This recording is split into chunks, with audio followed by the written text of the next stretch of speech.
Alright, so hopefully that helped a little bit. Now, if yours doesn't come with tools for it, which mine did, mine came with the screws and everything, which I do need because for some reason this screw over here doesn't want to thread in all the way. So this part sticks out, and it's kind of annoying. Oh, and also this controller is kind of broken. Like my character, when I'm playing a game, like GTA or something, they'll just start moving on their own because this is kind of broken. It's not like when you let go of it, it's not perfectly centered, so something with that. But yeah, this has got like a brush type feel to it. It doesn't say like on this one how it's got the buttons. It does not have that, but you could pretty much figure it out. But yeah, you could pick a color that works for you. What do we got in here? We got a gamingcobra.com. What is this? Oh, it's 10% off on your next order. That is really cool. Wow.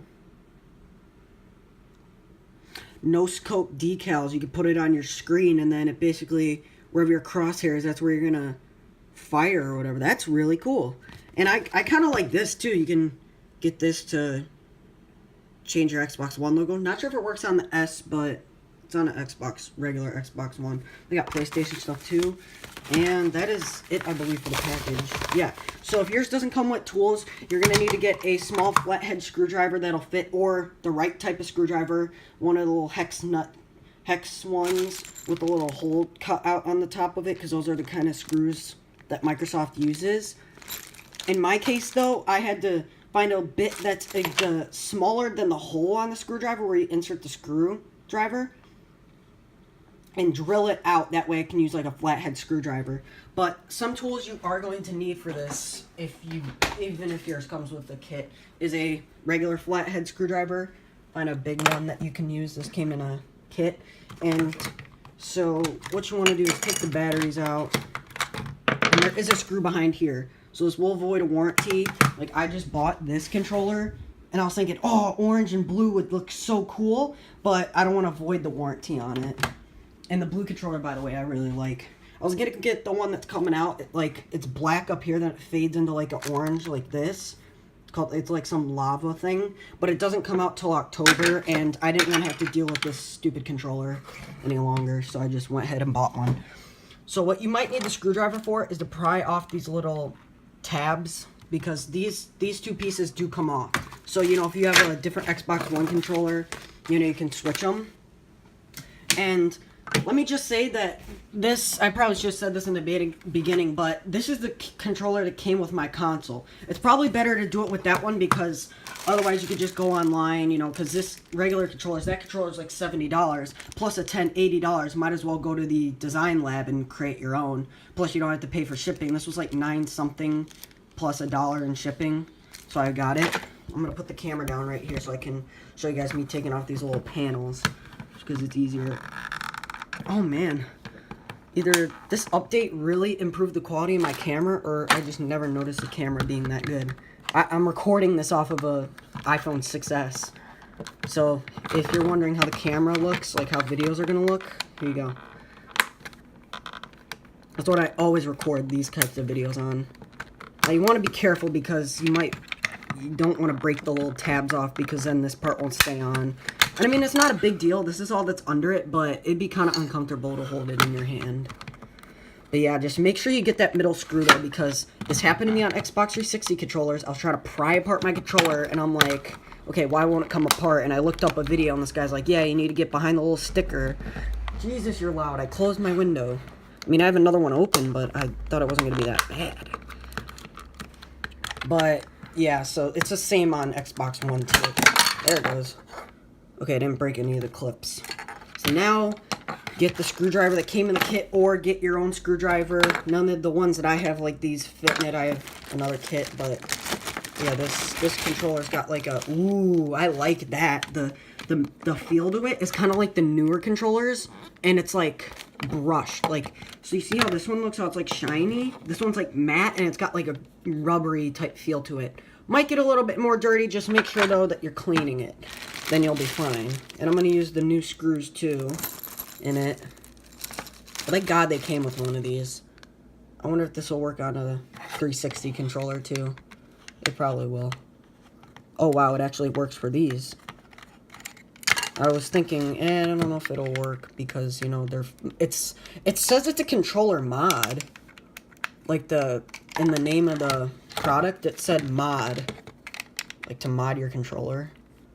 Get it a little modded look, I guess. I don't know. But green and orange go really well together. That's all I know. That's one thing I know, at least. Is that green and orange go together.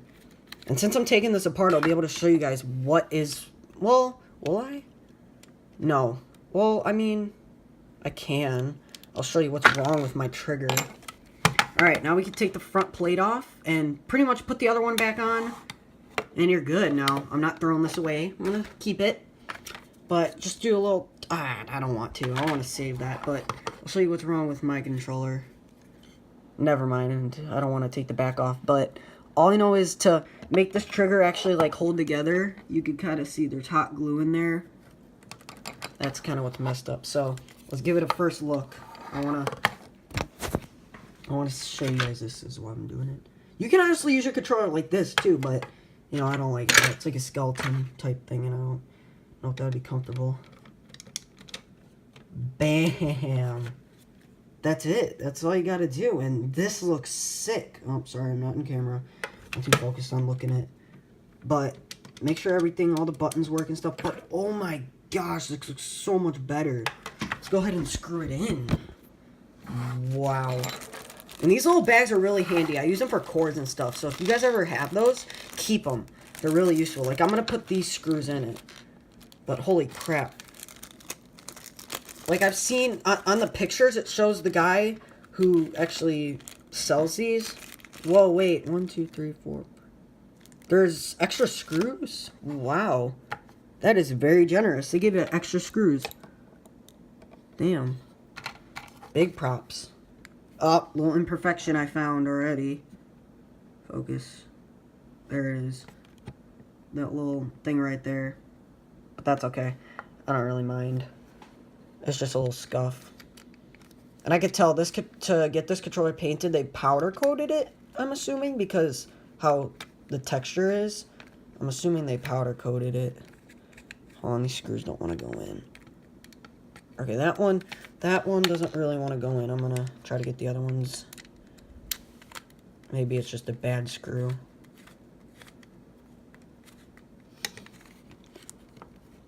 Come on, screw. There you go. I guess these aren't threaded.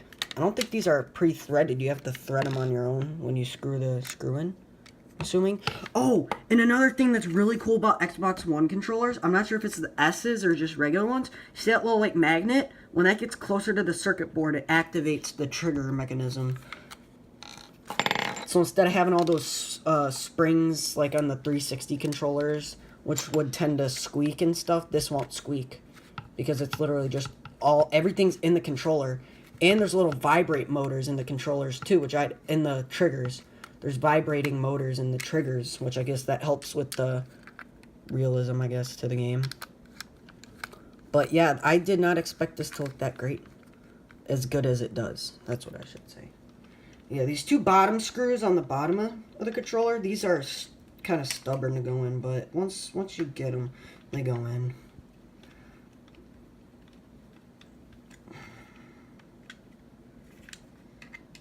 But yeah, this is kind of like buying a controller from the design lab, except, you know, it's, I guess when you buy your controller, or buy your Xbox, you get a controller with it, so, I mean, that adds to it.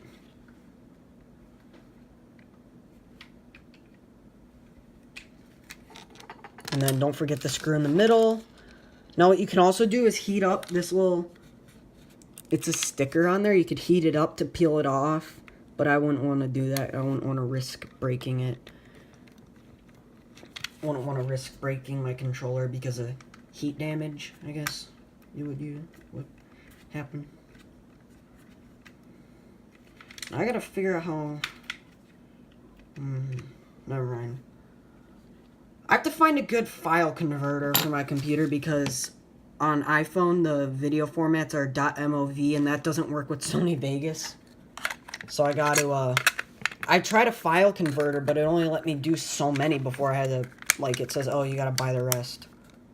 And I'm not buying the full thing because I literally was using it, like, just for my phone. I'll just use iMovie on my phone. I don't have a Mac. I am way too cheap to buy a Mac. There you go, backs are on. Oh no, let me pick this back up. Back is on, everything's back together, and this is how the finished product looks. Looks pretty good, I have to say. The green and the orange really do work together. Rechargeable batteries, must. And I just charge them with the AA battery charger. But yeah, there you guys go. That is how to get a custom Xbox One controller for $10. Now, if you guys did like this video, make sure to leave a like and subscribe, and I'll see you all next time.